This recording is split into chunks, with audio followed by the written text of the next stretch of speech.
to Common Crawford and the Jersey Guy podcast. Yo, what's going on? What's going on, my peoples? What's going on, mate? What's up? What are you guys doing? I'm back Justin. again. Justin's back. Justin is Justin's back. D&D. Yeah, we're gonna geek out a little bit, yo. Little so D&D. We're going to geek out. Yep, Yeah. for sure. Yeah. gonna be fun. And Yep. we're Laugh and bug we're out. doing the live Instagram as well. So, Yeah. Yeah, Live Instagram or Yeah. TikTok?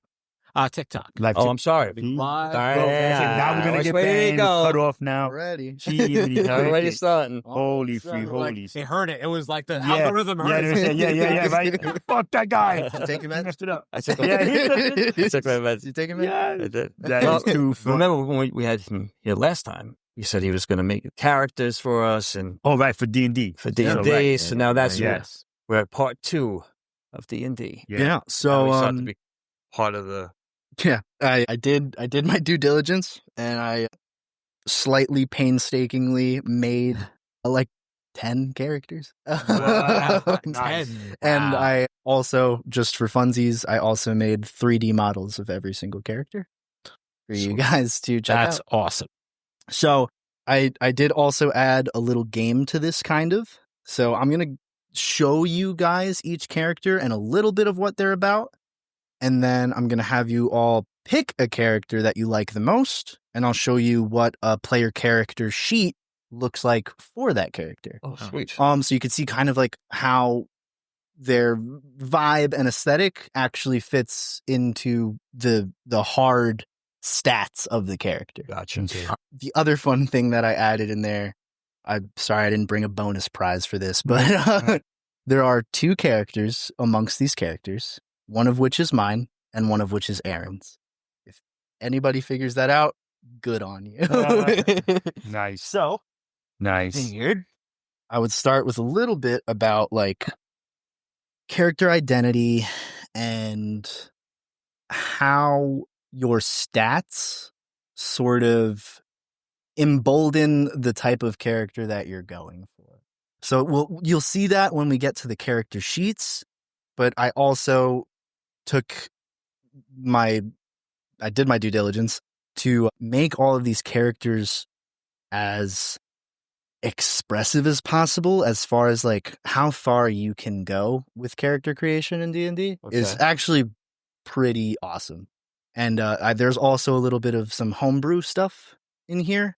And homebrewing is when people take the base mechanics of D&D and they put a little twist on it or alter something. Oh, or, okay. you know, sometimes even people will homebrew entire like race options or class options or build entire subclasses. So there is a little bit of that There's a lot of that. in here. There's actually, yeah, there is a lot of it. And Wizards of the Coast, the company that owns D&D, has started a lot of green lighting of those like off-brand products that people make Wow. Okay. and have started implementing them into D&D Beyond, which is where most of it gets done Yeah. online. So now there's like books that come from completely different companies that are getting input in here so that you can have all of the stuff from those. Gotcha. So there is a little bit of that in here. There's some stuff that is not in the base game that is present here.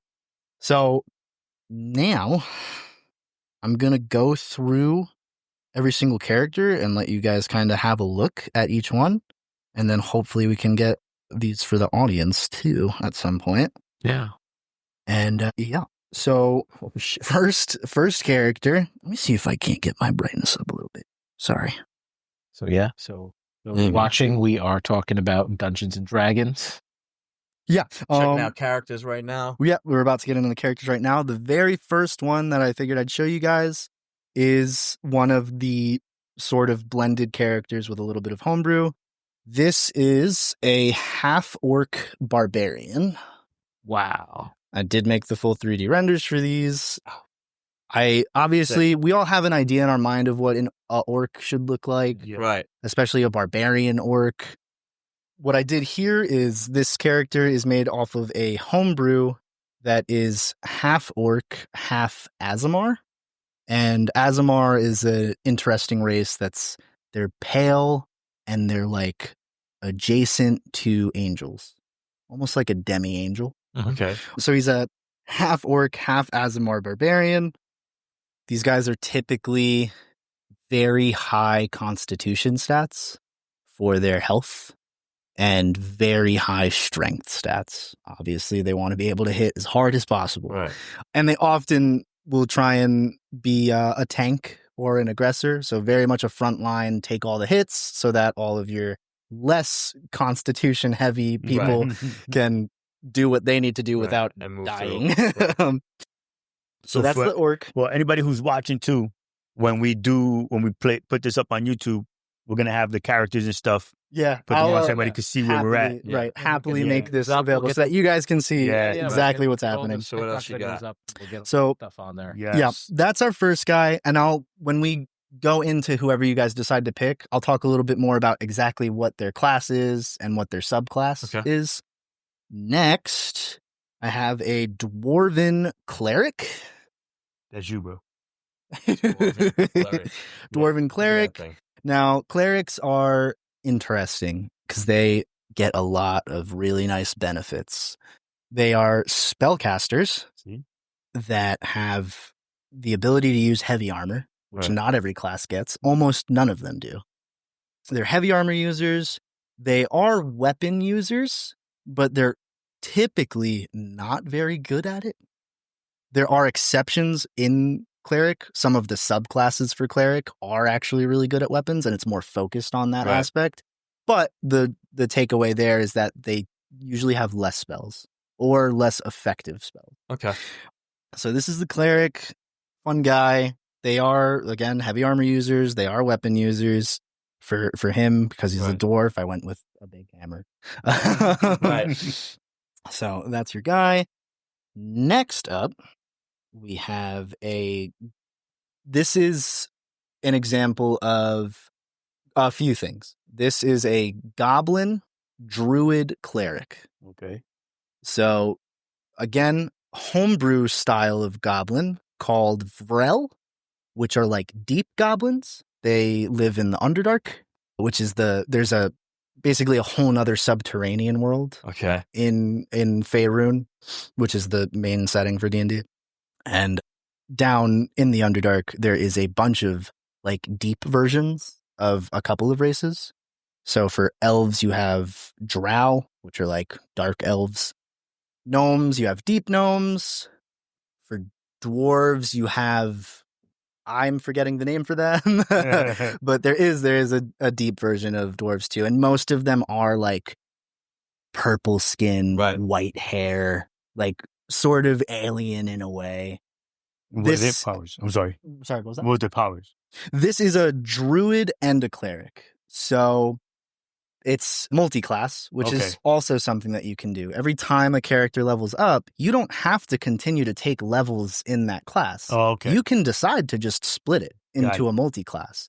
So this As you- character is a, I believe, Circle of the Moon druid, and then I think a Twilight cleric. Wow. Yeah. Lots of subclasses. Every single one has a sort of theme Right. that you can get to fit really anything you want to be. We could go into more of the subclasses as we go on, but that's it for this character. They are, with multi-classing, the other takeaway is that it does get hard to balance your stats because every class wants to be really good at usually two different stats. Right. And when you get, two very different classes multi-classing, now your stats are all over the place. Right. And you start to get weaker Mhm. at the things you want to be good at because you can do more things across the board. So it is a trade-off between like being a jack of all trades Mhm. or being a master of just a Just couple of couple, things. right. Right. So that's that. This Interesting stuff. Yeah. is another example of some homebrew and also some of the additional content that has been made for D&D. This comes from the same people that made Critical Role as far as the class goes. The class is Blood Hunter. Matt Mercer made this class all on its own. It has now become part of D&D's IP and is usable by everyone. And then for the race for this guy, he is a take on a homebrew race that was made online called Undead, which is really interesting and cool because you can be any race that you want to be, Right. but all of the properties and benefits that you would get from your race are stripped away in this one because you are getting the undead sort of race benefit. So yeah, so it could be any character, but they're going to take the properties. They're going to take of the properties of undead. whatever. So if you want to play an undead gnome or something, Right, you're not going yeah. to get the benefits of gnome at all. You're gonna just get going to all be the benefits undead. of undead. Right. So yeah, this character Right. was made to just kind of show you how crazy and like volatile it can get. Yeah, it's crazy. He's undead. He's a blood hunter. Blood hunters damage themselves to be able to amplify their magic. And because he's undead, one of the properties for that is that they have resistance to necrotic damage. All of the damage that they do to themselves to boost their spells is necrotic damage. Mm-hmm. Now he's taking less necrotic damage in order to Mhm. boost his spells Got it. and other abilities that he can do. Right. The downside with, and they always try and add downsides when you get something that strong. Downside is he takes increased radiant damage. So any kind of holy damage is going to Mhm. be double for him, Got it. wherever it is. So yeah, you can have characters that are well-rounded and like very survivable, and you can also have characters that are like super volatile, just like total wild cards. I'm now thinking of one type of barbarian that I should have used called wild magic barbarians. Mercenaries. The wild magic barbarian does something very interesting, which is every time he uses his rage, which is the staple ability for barbarians, is that they go into a rage and they take significantly less of every type of like weapon damage and they hit really hard, but they have to keep fighting to maintain it. Got you. So the second that fighting's over, they don't get any of their benefits. Yeah. With the wild magic barbarian, every time they rage, they have to use, I use a separate table for this. They roll a D100. And from a list of 100 random things can happen every time they rage.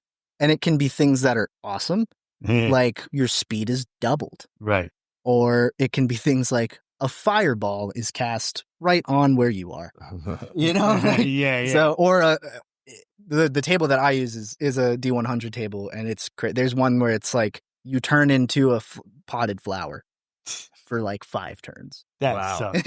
Like, Yeah, that sucks. Yeah. But Yeah, it's yeah. that sort of volatility, that roll the dice. Yeah. Next character is an example of another Underdark character. This is a drow, which is a dark elf, and he is a rogue. The type of rogue that he is has a specter-like ability where he can sort of take on some like ghastly forms.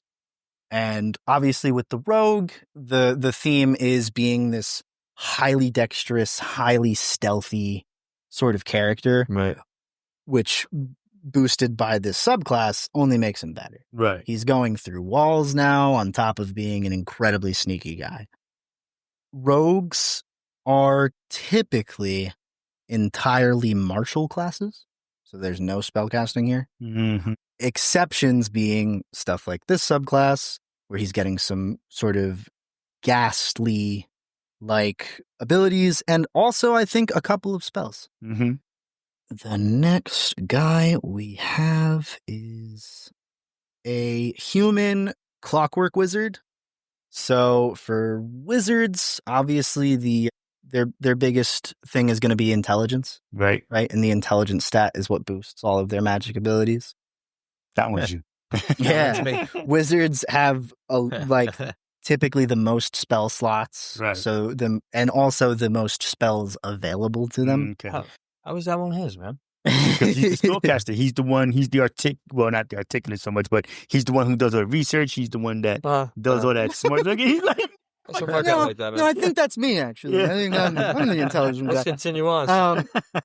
So yeah, with wizards, obviously these guys are like super squishy in Shoot most it. cases. I just want to see them all first before we decide what's oh going yeah, Yeah, no. of course, of This course. is me just like Yeah. jumping out like, Thank oh yeah, you, no. thank you, Of course. thank you. So yeah, I mean, Nice. with wizards, it's all about intelligence, and Toad, thank you. and it's not necessarily about any of the other stats for them really. So they are gonna dump points into intelligence and pretty much null and void all the Right. other guys. With Clockwork Wizards, the actual subclass I believe is called Chronergy. So this guy has a lot of spells that affect time. Oh, that's super cool. Whether it's giving someone like the haste spell to double their ability to do everything per turn. Mm-hmm. So they're basically moving at twice the speed of everyone else. Or things like completely halting people in combat or slowing time in combat or even reversing things from happening in combat. Right. Wizards are very Swiss Army knife in a way because they have so many spell slots available to them. Not every single spell that they have to take is going to be a combat spell. Right. There's plenty of utility spells for wizards that often help the party in huge ways. Yeah. I mean, you got stuff like the ability to fly. Dimension Door is a huge one where it's just, we're all leaving. Yeah. I think it goes like 500 feet away. Okay. Just make a portal. Right. Another portal goes 500 feet away. You're gone. Yeah. Just like that. Nice. So, and that's just kind of the utility of a wizard.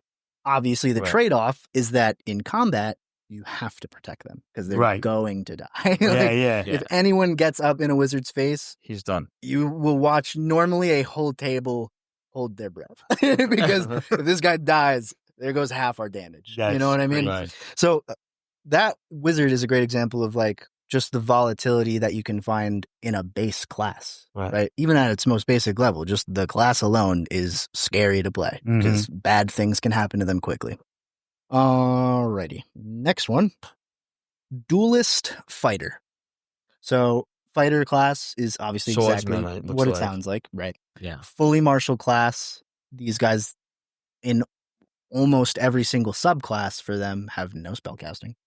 But they are also like the most tactical as far as some of their abilities go. So whether you're playing a champion fighter or a battle master fighter, whatever it may be, they usually have a bunch of stuff that they can do in combat. And they have a little bit of tankiness with things like they have a staple ability called Action Surge and a staple ability called Second Wind. Action Surge allows them to basically take 2 turns in one, which is huge. Nobody else really gets to do that. The other thing, Second Wind, is that I believe as a bonus action not each turn, but 1 turn per combat, they can just heal a good chunk of health to stay in the fight. It's just them literally recuperating mid-fight to continue to fight. Depending on how you build fighters, they're also some of the best at making sure your attacks hit. Because you have to roll to hit. And there are classes that are just okay at it. That'll get, this guy's a marksman almost. Right. Like a +2 or a +3 to hit is just all right. Fighters can get up to like +10, where it's like you're going to hit almost every single time. And it's going to be for a really good amount of damage. So yeah, fighters are fun and interesting, especially for people that like enjoy. There's a lot involved in this game. Yeah. Seriously. Yeah. All these things you can do. And it's just, I never knew that. It's a great, and that's why I wanted to do it, just to show you guys like how extensive it gets and how expressive it can be. Right. Yeah, like if there's a type of guy that you've ever had in your mind where you'd be like, oh, that'd be so cool to see in like a movie or something, I can almost guarantee there's some version of it in D&D that you would be able to play and act out. Next, we have... You can get like a Matrix type. Number 9? Neo. I'm sure there's a Neo. There's got to be a Neo. Oh, yeah. There's something like it. This is... The race is Aarakocra, which is typically eagle and hawk folk. That's cool. Yeah. Their big thing is that while they don't get a lot of racial benefits, they do have flight. Which is huge. Yeah. It's like you don't. So how does that transfer into like when you're like battling or whatever? When you're playing? So depending on obviously what you're if you're doing it in physical form, you're gonna have to get those little podiums that show like how high up someone is. But I mean like what does that give them an attack power, the flight, or does that or can you move over characters? Is that like how it goes? It's mostly just a positioning thing. Okay. It's just like the freedom of movement. And then also, obviously, a huge thing, we're in a fantasy setting, and most people... He's got a bow as well. Most people are going to be attacking with melee weapons, right? Not everyone has a musket and a bow and arrow or something like that. Right. If you're flying, and suddenly I'm... right. Now you're not hitting me, and I'm sniping you. You know what I mean? So, he's a ranger. The ranger class is sort of your traditional bow and sword type guy. It's like a drone, basically. Yeah. It's pretty cool looking. It's a little protagonist-y in that way, where it's like, he's just kind of the jack of all trades guy. And they are another utility class. So they are considered half-casters because they have some spells. But they're actually considered like the least half-caster. So they have a super, super limited amount of spells. And most of them are not like mega impactful. It's like utility stuff. Right. For instance, Good Berry. It's the ability to magically make a bunch of these little berries that will, I think, have you fed for like 24 hours. Like you will not have any hunger problems for 24 hours. And it also does heal you when you eat one. Oh, nice. So that's just an example of what they can do. And then I think like entanglement or grasping vines is another one where it's just, I'm going to hold you in place with some vines. So he would be the healer. This guy, not necessarily, but he's a really good utility for if it's a travel heavy story, you want a ranger. Right. Because they're really good at like the survival stat, navigation, and it's like, what's that? Perception. Yeah, got you. Just I'll give us. I'm not. I'm just thanking people. She better. And so, and with ranger stat block, they're typically dexterity, very dexterous. So it also makes them really good at stuff like acrobatics, and like scaling buildings and whatnot. Gotcha. And they can be sneaky, like a rogue. If you're ever gonna pair a rogue to go and sneak into something instead of doing it alone, have them go with the ranger. It's kind of that deal. Next. Is this the last one? I actually do have one more that I need to pull up. This is a full-on half-elf druid. Now, he's only a druid. The half-elf racial features actually boost some of what druids are about. Druid's biggest stat is wisdom, which, as far as the skills go, wisdom is pretty useful.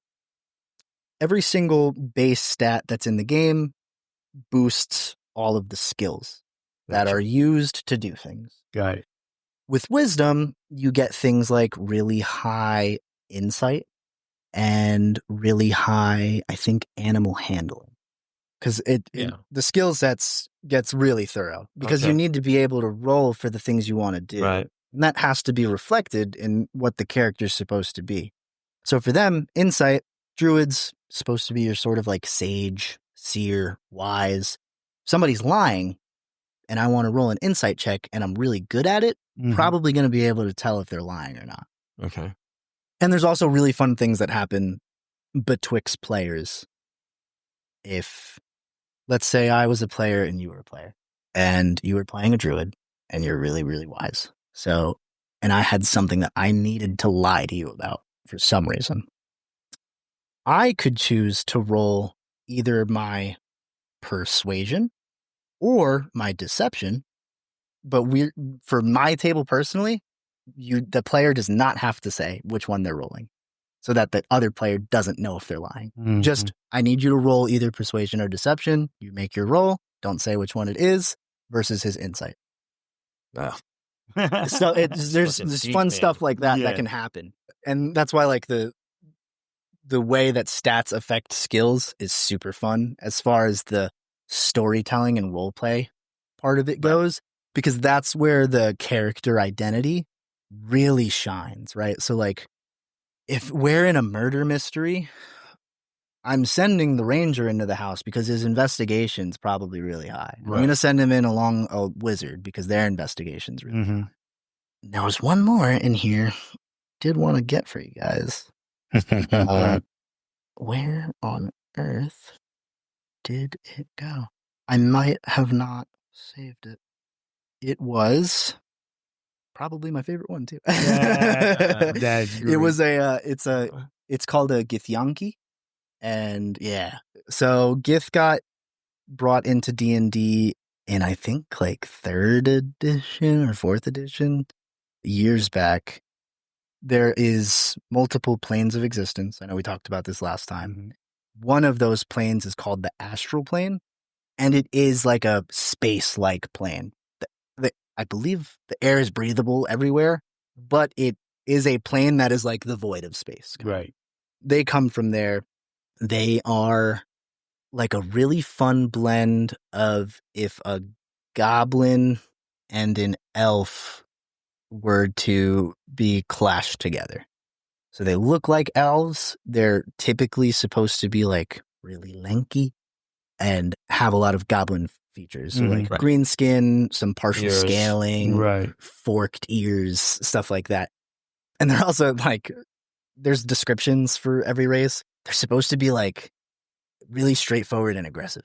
You know what I mean? Like what you would expect in a movie from like an orc or a dwarf is kind of how these guys are supposed to operate. I gotcha. But what I did with this one, just for fun and for flavor, is it was a Gith monk. The monk class is a super interesting one. It's another one of those classes that has to sort of dip into 2 stats at the same time, which is dexterity, because they need to be able to, fight well. And also, I believe, wisdom.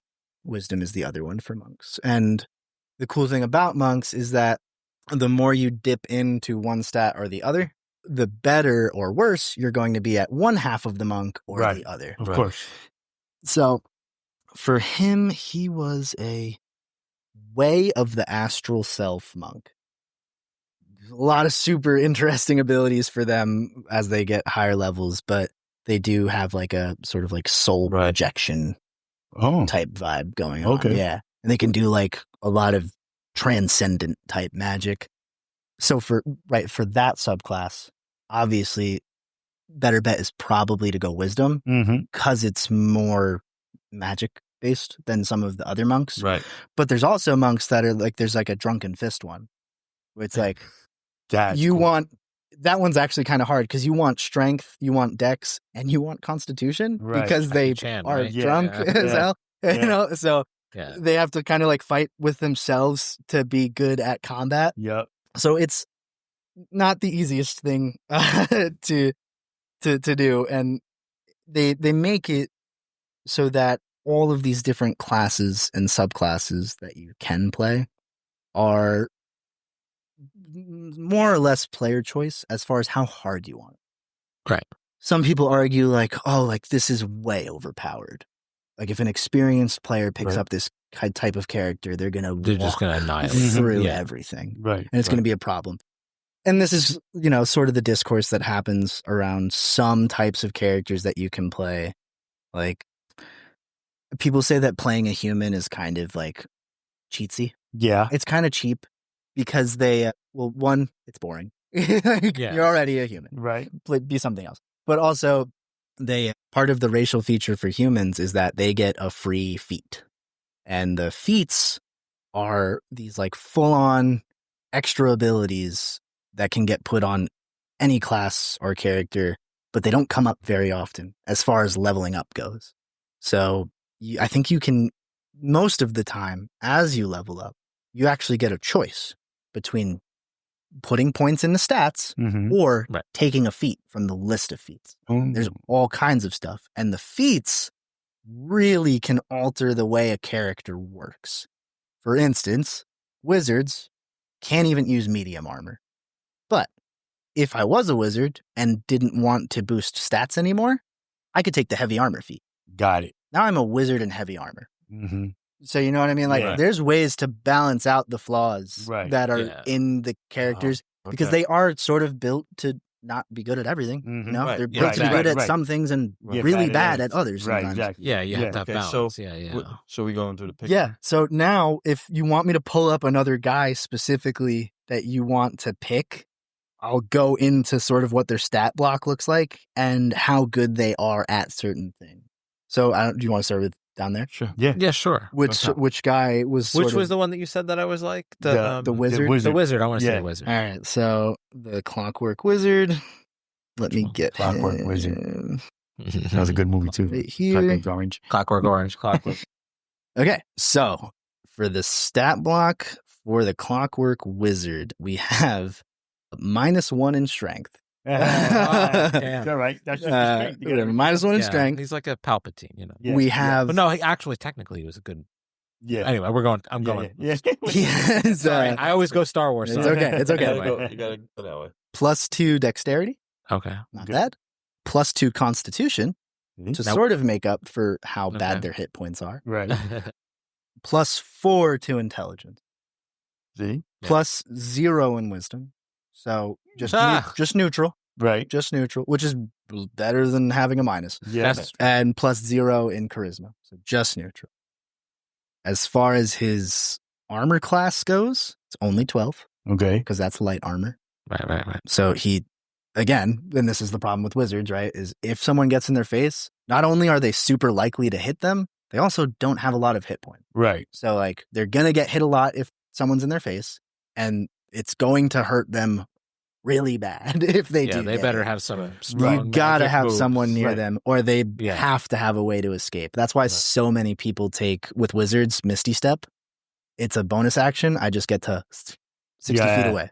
Right. Just get out of here. Yeah. Super, super helpful. Really, really sucks when the enemies have a caster and they counterspell it. No, you're stuck there. I do that a lot. Yeah. I love to stop spellcasting. It's really bad, and I probably shouldn't. I debated one time counterspelling Revivify. Somebody died. Yeah. They had the ability to use the revive spell, and I held my tongue instead of counterspelling it because that's really, really evil. Yeah. Yeah. Like, no, you're definitely. dead. Yeah. That just sucks. Yeah. So didn't do that. As far as speed goes for them, normal speed, 30 feet a turn. This character specifically has very high initiative.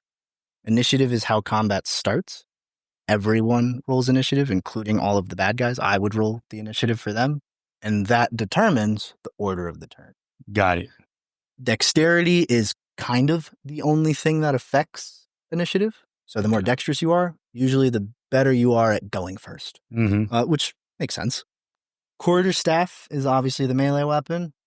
Because we have dex, we have a +2 to hit with the quarterstaff, but the quarterstaff does 1d6 of damage, and because our strength is -1, that's actually going to be 1d6 -1. So the most damage you can do with the quarterstaff is 5 damage. So now how long before he starts to level up? So leveling is case-by-case basis, and it's mostly dependent on the DM, right? Okay. So there are people that, for some reason, like to use the experience points version. That's a lot of math. And everyone has to remember what's going on. Right. Every single enemy in the game actually has an experience point worth. So if you kill that guy, you're going to get the experience points. Right. Nobody else is. Right. I don't like using experience points because then and it also dictates when they level up.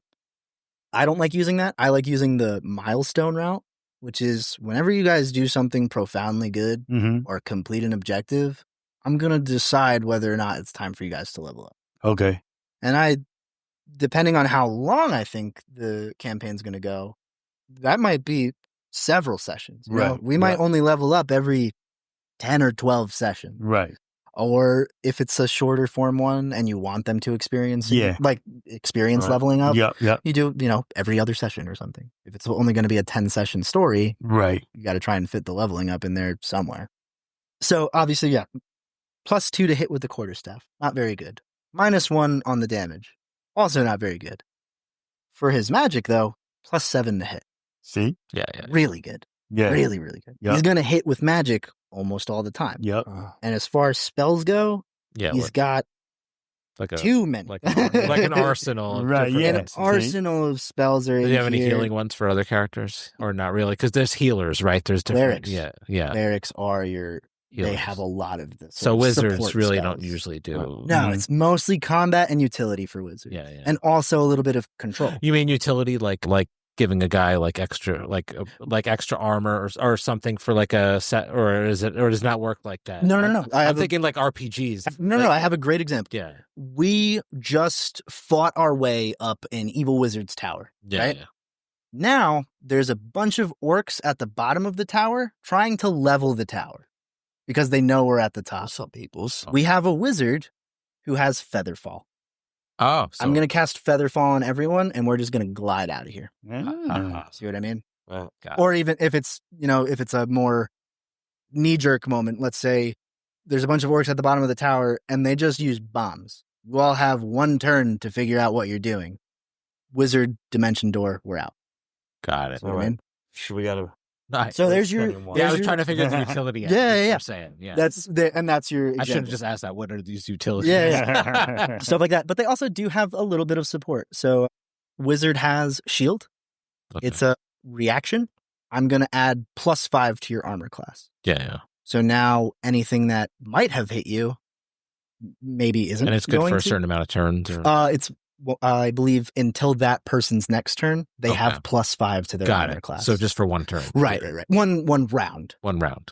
All kinds of fun stuff like that. And then on top of that, you have obviously some huge spells here, like, for example... Yeah, what's he got? Well, hey, listen, we got a 40-50-minute podcast here. All right. We need to get to the... Yeah, I know. Sorry, I'm high. We'll get to the next one. All right. The key thing for you... What's his good one? Just tell me whatever his best one is. Vortex Warp. Okay. There you go. And it sucks. Key takeaway here for you is you have a +10 to Arcana. So you're going to be really good at figuring out what kind of magic is happening to things. Oh. And also a +7 in History. Nice. Very cool. That's that on that. It is. See? Ogre. First one? You want the Orc? Orc Barbarian? Da. Let's take a look. Take a look at the Orc Barbarian. Your Orc Barbarian is... I set these all to level 5. Okay. So kind of... It's low. Right. And semi-simple, but this is where characters really start to get their identity. Right. For the Orc, +4 to Strength Okay. at 19. There you go. +1 to Dexterity. +3 to Constitution, pretty high. -1 Intelligence. +1 Wisdom, though. 18? And -1 Charisma. Okay. Yeah. Pretty fitting for Right. an Orc. This is what most Barbarian stat blocks are going to look like. Armor class 14. Also, not super high. They're typically unarmored. Mm-hmm. +1 to Initiative. Not quick to the fight. Right. Typically going somewhere in the middle or even towards the back end. Gotcha. Great Axe, +7 to hit. Okay. Almost always going to hit. Yep. Great Axes do 1d12 because you have a +4 to Strength. Right. That's 1d12 +4. Got it. They hit hard. Yep. And there's other things that Orcs can do. You could do, I forget what it's called, Reckless Attack. When you Reckless Attack, it's more likely to hit, and it's even harder, but everyone's going to get advantage on attacking you until your next turn. Got it. So like everyone's about to hit you. Yeah. It's a full on, Right, yeah. I'm rushing you and I'm going to try and hit you. Yep. But they have those resistances to most melee attacks. So it's not going to be as much damage as you'd think. Roger that. 55 hit points. Okay. That's pretty high up there. Yep. Biggest ones for him are you have a +4 in animal handling. You have a +7 in athletics. There you go. +2 intimidation, +2 nature. And for this specific type of barbarian, which is Path of the Zealot, +4 in survival. Because they do get to dip into some of the wisdom skills. Okay. Nice. Yeah. That's what I'm looking sick. for. They're the backbone. Bro. Yeah, man. It's the backbone. You're going to sit up front and get smacked around. Yeah. I take a hit. Yeah, Ranger, the Aarakocra Ranger. Oh, nice. I was like, I'm gonna make an eagle guy, and he's gonna Aarakocra Ranger. All right. Okay, give me 2 seconds here. For the Aarakocra Ranger, I believe he's really good at hitting with the bow, but I have to check. Yeah. If it loads, here we go. All right. So Right. we can Nobody out there's got any questions? Right. Nothing. I think they are. It's just we're They're not. listening. They're watching. Every time someone joins or pops in, it pops up. It's like cool. Gotcha. Awesome. All right. So Aarakocra Ranger, 30 feet of walking speed, but also 30 feet fly speed. That's the huge takeaway, right? He has the ability to fly. If he wants to go 30 feet Right. straight upwards for a turn, he can. Armor class 15 because of the dexterity. Right. Dexterity also affects armor class because obviously if you're faster and more dexterous, Mhm. you have a slightly better likelihood of trying to dodge out of the way. So it boosts your armor class. Okay. That's another fun way that they sort of character identity again. Right. +2 to strength, Okay. +3 to dexterity, +3 to constitution. Really good. What is Constitution again? Constitution is the amount of health points that you have. Okay. And it also affects your sort of hardiness. So it doesn't really, Constitution is the least expressed Right. stat as far as skills go. There's not really any skill that uses Constitution. Right. It's mainly just your health, and there's also a lot of spells that require Constitution saving throws. So having a high Constitution is going to make you really good at saving against those things. Gotcha. There's spells like sickness, Mm-hmm. where like, I'm going to make you throw up for a turn, and all of your attacks are going to be with disadvantage. If you fail this Constitution save, Right. having a high Constitution, you're probably going to save against it. Mm-hmm. For him, +8 on the longbow, Okay. right? Yeah. Even more likely to hit. Yup. They only do a 1d8 of damage, but he has +3 tacked onto it. And that's because of, I believe, dexterity. We have the longbow. We have also a short bow here. And another Aarakocra feature is talons.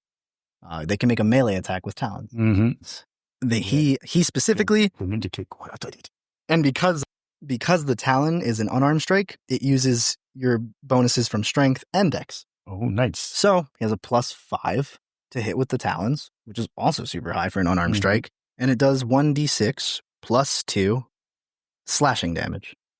+2 is coming from specifically your strength stat. Okay. Obviously, that makes sense. That's how hard you're going Right. to hit. For this guy, we have a +3 to initiative. That's from dex. And your biggest skills are going to be athletics with a +5, perception with a +7.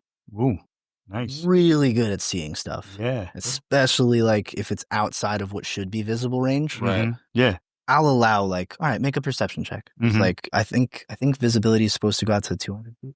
Oh, see, because you're the If something's bird. 400 feet out and you're like, can I perception check to try and see what the hell's going on over there? I Yeah. would allow that. Yeah. Yeah. And if you roll really Yeah, high, absolutely. like, it just makes sense. But the other thing with Ranger is that amongst all these skills, there's a lot of pluses here. With the other Survival and- right, with the other classes, it's all mostly like zeros and Right. -1s or +1s. They're +3 acrobatics, +1 animal handling, +2 intimidation, +2 investigation, +2 nature, +3 sleight of hand, +3 stealth. Yeah. Sneaky. Going back to that Sneaky sort of thief. right. Going back to that sort of like if you're ever Yeah. going to pair anyone with the rogue, it should Right. probably be a ranger. Right. Right. Because they have the dexterity to be stealthy. Got you. And Gotcha. also only medium armor. Yeah. Heavy armor takes a disadvantage on Right. stealth.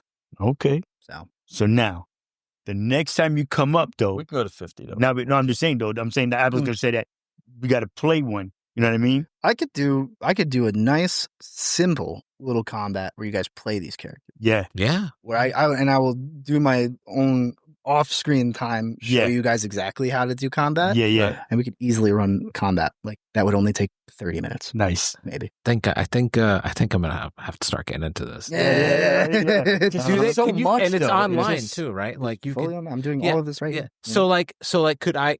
Do they have mobile versions or no? Like Yeah, Android based, D&D Beyond like, has an app. or Chromebook because I have a Chromebook. So Chromebook works too. Yeah. Some people like to play on, if you have an iPad, it's like a really good system for Really? this. Yeah, iPad is just like really good because it's obviously this is the character sheet. Right. This is my how you son's got play. a tablet. cool, My- though. Yeah, this is how you play the I character. can play on my son's tablet. Yeah. Yeah. I got a So Samsung tablet. stats so are in yeah. front of you and everything. Yeah, you have all your stats in front of you. You know, when we're going to do initiative, I just click initiative and it's going to That's roll so a dice. cool. 16 initiative. There you go. Wow. Okay. And it's for every little button here. I want to hit with the longbow. And I'm sure if I were to get it, there's like tutorial modes and stuff like that. That's not counting, though, right? Play. Because you're not playing a game. All right, I got to try that. No. He's fucking That's hooked. No, it's That's what they're doing. Tara's going to be so bad. If we're doing a game, you're just going to tell me what you Come roll. over here. You know what I mean? Like, I'm going to attack with my longbow. I hit this button. Attack with the longbow. That's garbage. Only 11 to hit. And then me as the DM, I'm going to tell you if you beat their armor class. Right. Which for most Gotcha. enemies is pretty low. Yeah. Unless it's specifically supposed to be a challenge. Like, this thing has an 18 armor class. We're not hitting this. We should run. We should run. That's freaking great. I love it. So, yeah. That's pretty cool, man. Oh, and then obviously, final thing, amongst all of those characters, if you had to guess which one was mine, and if you had to guess which one was Aaron's. The one, Sure. so I'm gonna say yours was not the I think the the dwarf wizard's was the other one. You think the dwarf was mine? Yeah, That's interesting. yeah. That was hers? No, it was not.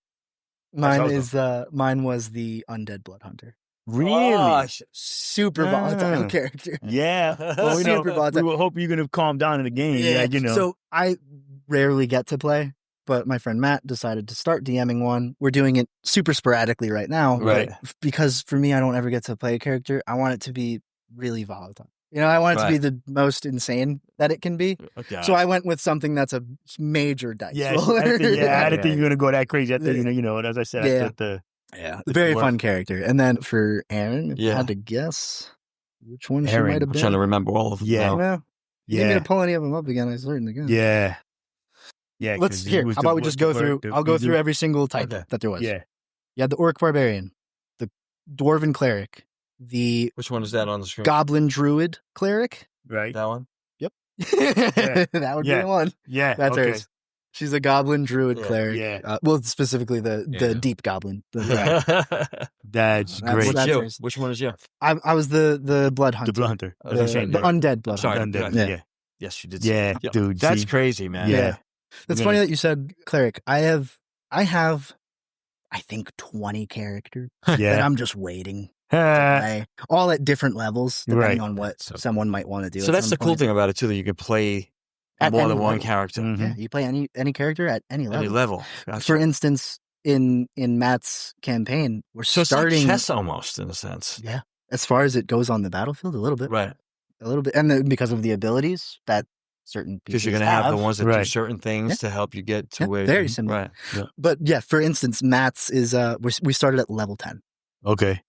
so Okay. Yeah. that's just something crazy. you could do. Yeah. You know? Well, because you guys play though, so you know what you're doing. Yeah, and right. then it's Higher easier. level, Yeah, it's right. made for You more can do- experience. Right. Exactly. Because it gets ridiculous. Yeah. The higher the levels go. That was is freaking great. awesome. Yeah. Thank Yeah. you, sir, for Yeah. coming back. Of and course. I was Definitely thinking see you my again character. after Halloween. Yeah. Yeah. We could do a little Yeah, combat so- one. I think it'd so- be fun. So stay tuned, folks, because the next 5 episodes are going to be Halloween based. We got 5 Wednesdays All in Halloween. Yes. for October. So October is gonna we're doing Shocktober. Anybody Yeah, from the New man. York City area knows PIX used to do the Yeah. I remember that. Shocktober. So Yeah. yeah, So, we're yeah, gonna that's what- dive into Yes. pretty much everything. Yeah. Yeah. Movies and any of that Yep. stuff. So hit us up. Let us know what you're thinking. Everybody's following us on live. Yeah. Yeah. So popping we- on it off. Alright. So Yeah. we got some people. Yes. You know? So come let us know. Hit us Yeah. up right there for live. We'll be stuff back. like that. We're gonna We'll do do it. We'll more be back in a and little more. while. So Yeah. Well, we're gonna We leave start the live Halloween running. right now. We'll leave the Leave it on. live running for a little Yeah. bit, Right. but I'm gonna we'll sign off here. So Yeah. that's Excellent. it, people. All right, so cool beans. So thank y'all for watching. Love, peace, and hair grease. Live long and prosper. And stay weird. Holler.